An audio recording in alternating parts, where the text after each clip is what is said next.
नमस्कार दोस्तों, स्वागत है आप सभी लोगों का चंद्रा IAS-AC2 प्लेटफॉर्म पर।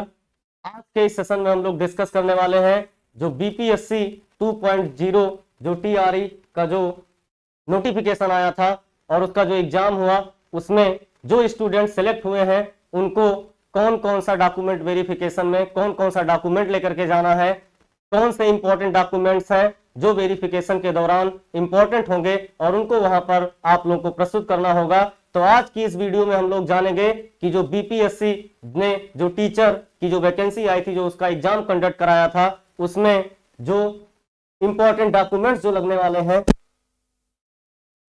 तो आइए हम लोग समझ लेते हैं कम समय में कि कौन कौन से ऐसे इंपॉर्टेंट डॉक्यूमेंट्स हैं जो आप लोगों को अपने साथ डॉक्यूमेंट वेरिफिकेशन के दौरान ले जाने होंगे। ओके, तो यहाँ पर जो महत्वपूर्ण जो दस्तावेज है जो आपको अपने साथ ले जाने डॉक्यूमेंट वेरिफिकेशन में, उसमें जो 10th की जो मार्कशीट है यानी जो 10वीं का जो अंक पत्र है वो आप लोगों को ले जाना होगा, यानी जो 10th की जो मार्कशीट है वो ले जानी है। जो 10वीं का जो मूल प्रमाण पत्र है यानी जो सर्टिफिकेट है वो आप लोगों को ले जाना होगा। इसके बाद 12th की मार्कशीट विद सर्टिफिकेट, इसके बाद जो स्नातक का जो अंक पत्र है, इतनी सारी जो चीजें हैं, इतने डॉक्यूमेंट आप लोगों को ले जाना है अपने साथ। और इसके बाद में जो और महत्वपूर्ण जो दस्तावेज है उसमें स्नातक का जो मूल प्रमाण पत्र है या औपबंधिक प्रमाण पत्र, और अगर नहीं है तो आप लोगों को ये नहीं ले जाना है, ठीक है। इसके बाद स्नातकोत्तर का जो अंक पत्र है पेपर 2 के लिए, यानी जिन्होंने पेपर 2 के लिए एग्जाम दिया था। इसके बाद स्नातकोत्तर मूल प्रमाण पत्र या औपबंधिक प्रमाण पत्र पेपर 2 के लिए अगर नहीं है आपके पास तो ये आप लोगों को नहीं ले जाना है। बीएड या DLED जो भी आप लोगों ने किया हो उसका जो अंक पत्र है वो आप लोगों को प्रस्तुत करना होगा, ठीक है। इसके बाद जो बीएड और DLED का जो मूल प्रमाण पत्र है या औपबंधिक प्रमाण पत्र वो आप लोगों को साथ ले जाना है।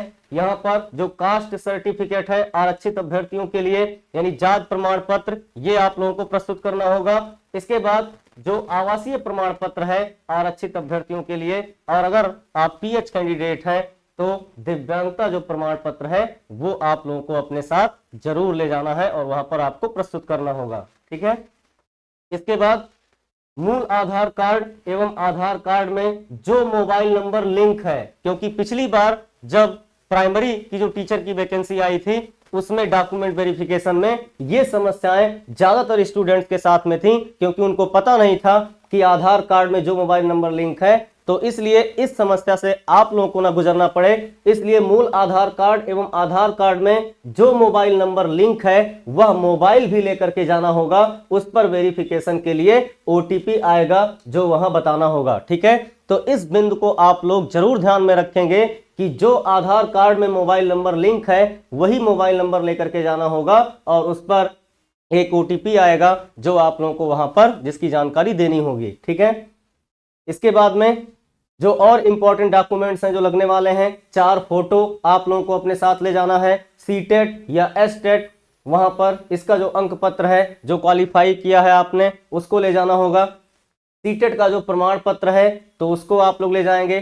स्टेट बैंक का जो चेक बुक है या पासबुक, इसके बाद पैन कार्ड, ठीक है। इसके बाद BPSC TRE 2.0 का जो एडमिट कार्ड है उसको आप लोगों को साथ ले जाना होगा, और BPSC TRE 2.0 का आवेदन प्रपत्र आवेदन करते समय जो आप लोगों ने प्रिंट आउट निकाला होगा उसको आप लोगों को साथ ले जाना होगा, ठीक है।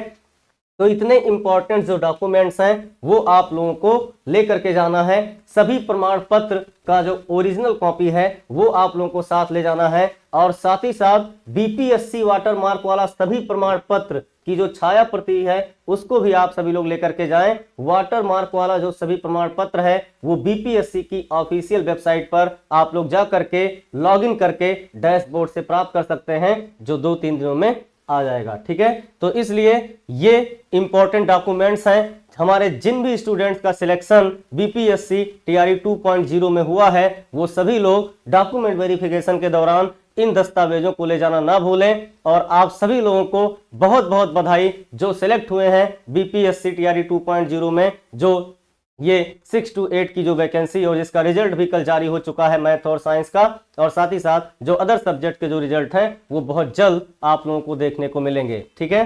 तो इसलिए उन सभी स्टूडेंट्स को जिन्होंने 6 to 8 मैथ और साइंस स्ट्रीम में जिन्होंने सफलता हासिल की है, उनको चंद्रा आईएएस की इस पूरी टीम और साथ ही साथ मैं उनको बधाई देता हूं, और वो और जीवन में आगे बढ़ें अपने, और अच्छे से अच्छा करने का प्रयास निरंतर करते रहें, और अपने जीवन का जो लक्ष्य है उसको आप सभी लोग जरूर हासिल करें। ठीक है, तो मिलते हैं हम लोग अगले इसी इंपॉर्टेंट जो नोटिफिकेशन है, जो नोटिस है उसके साथ में, और साथ ही साथ चंद्रा आईएएस के यूट्यूब प्लेटफॉर्म पर जो क्लासेस चल रही हैं उसको भी आप लोग जरूर ज्वाइन करें। और यूपीपी जो कांस्टेबल की जो भर्ती है 60,244 पदों पर, यह भी आ चुकी है। तो इसलिए आप सभी लोग अपनी तैयारी को मजबूती प्रदान करने के लिए चंद्रा आईएएस के यूट्यूब चैनल से और चंद्रा आईएएस के इस संस्था से आप सभी लोग जरूर जुड़ें। हमारे यहाँ ऑफलाइन और ऑनलाइन जो क्लासेस हैं वो स्टार्ट हो चुकी हैं।